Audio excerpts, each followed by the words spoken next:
Hello, everybody. David Shuster here. This has been a bad day for the Washington Post, but an even worse one for the Trump administration.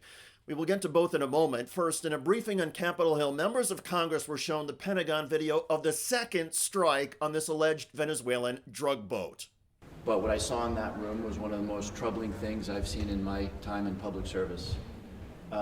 You have two individuals in clear distress, without any means of locomotion, with a destroyed vessel, who were killed by the United States.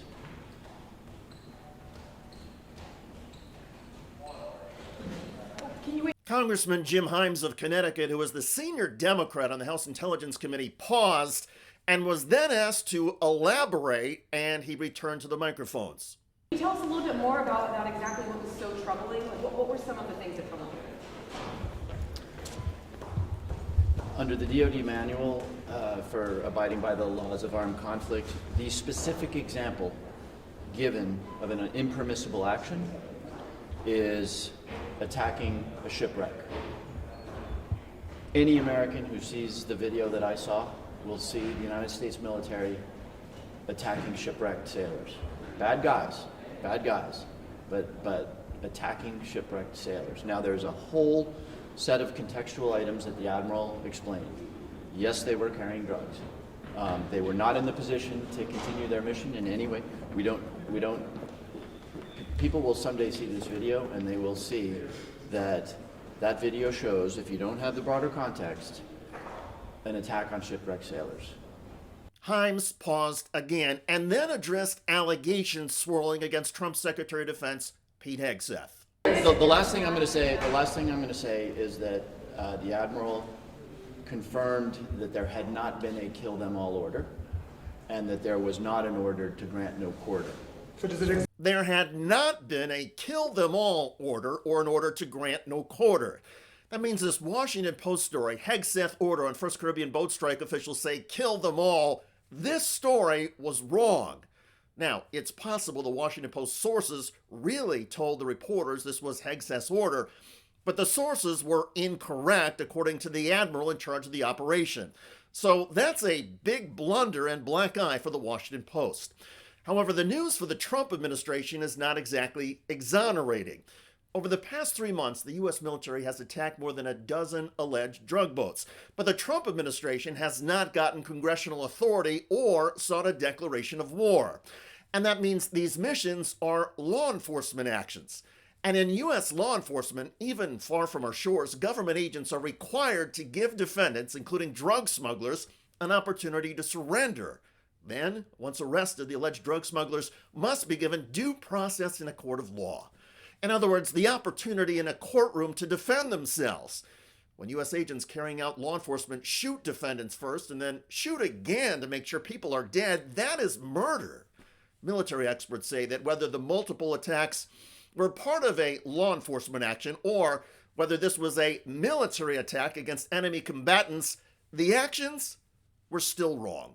Again, what the secretary described at the cabinet meeting about a boat being on fire and what has subsequently been reported as two survivors climbing back into the boat, all still lead me to the conclusion that these were survivors who were likely wounded, who may have been in a boat that continued to be able to float but could not take them to shore.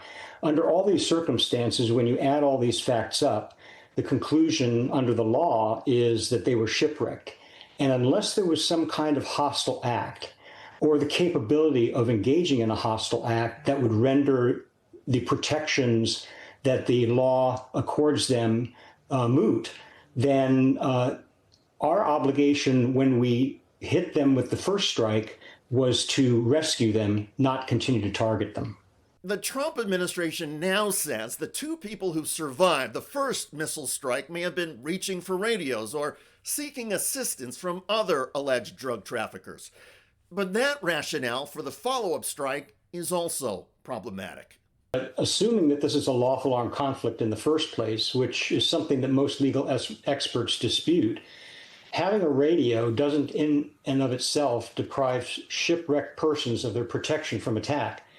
Even if the radio could summon friendly forces, which I understand has been alleged here, they're still shipwrecked unless they engage in a hostile act.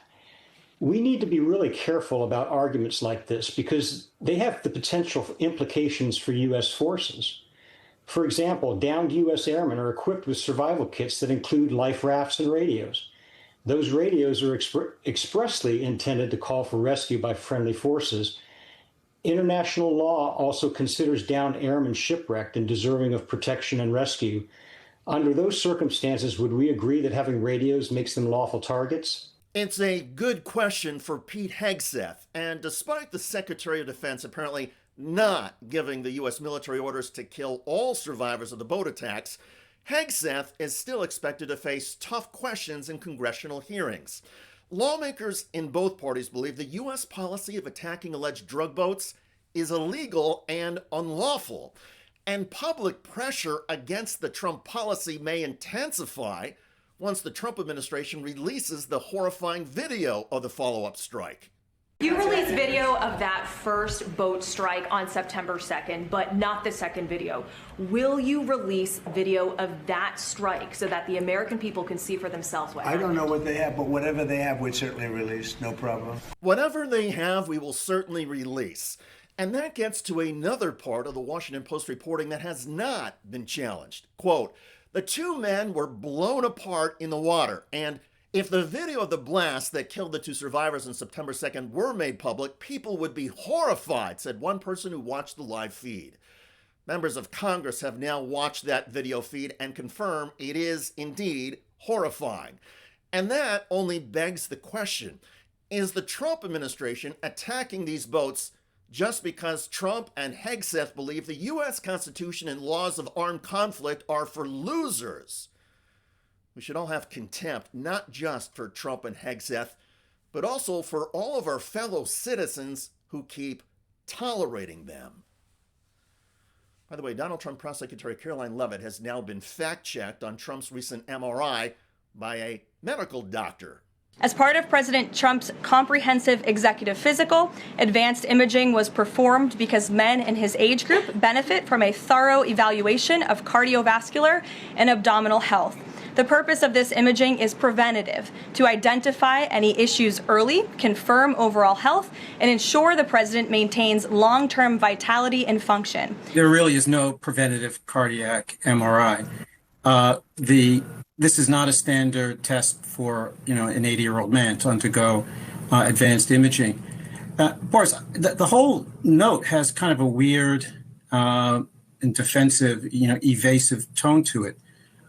First of all, this is not part of the president's comprehensive physical examination. He had that in April, and then he underwent some more testing in July.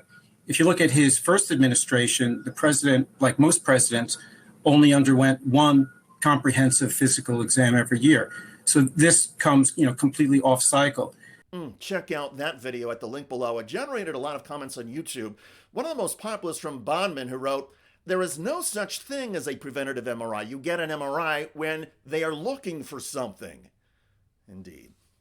I look forward to reading your comments about members of Congress saying the second strike in that alleged Venezuelan drug boat is one of the most troubling things they've ever seen. I'm David Shuster. Thanks for joining us.